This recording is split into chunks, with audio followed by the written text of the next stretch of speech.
Il y a des grands dans le peuple d'Israël qui ont eu des défauts physiques très prononcés, et pourtant, on va voir que c'était une force. Un qui est le plus connu de tous, c'est qui? Moshe Rabbeinu. Moshe Rabbeinu, on dit qu'il était bègue. On ne va pas revenir comment il est devenu bègue, mais en tout cas, il était bègue.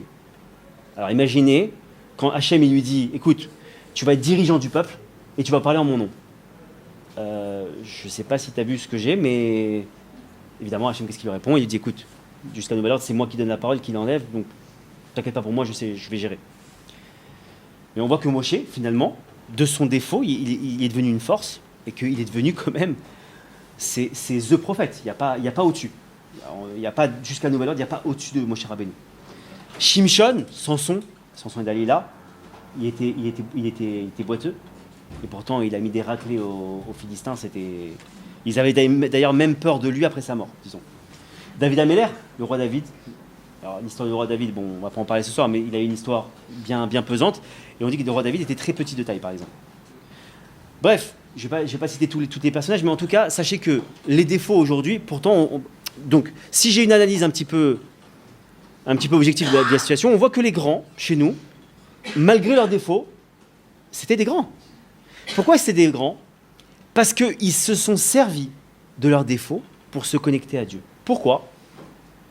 Parce que tout comme une maladie qu'Hachem envoie, tout comme le fait que je suis bloqué dans certaines situations, tout comme le fait que j'ai toujours pas trouvé mon mazal, tout comme le fait que j'ai toujours pas d'enfant, etc. Hachem me met dans une situation où, entre guillemets, je suis au pied du mur. Pourquoi? Parce qu'il y a des moments où c'est le seul moyen pour que tu lui parles. C'est le seul moyen pour que tu t'adresses à lui et que tu lui demandes. Si vous saviez, si on prenait conscience du sourire, entre guillemets, si on peut dire comme ça, du sourire, de la joie qu'éprouve Hachem lorsque ses enfants lui parlent, lorsque ses créatures lui parlent, c'est indescriptible.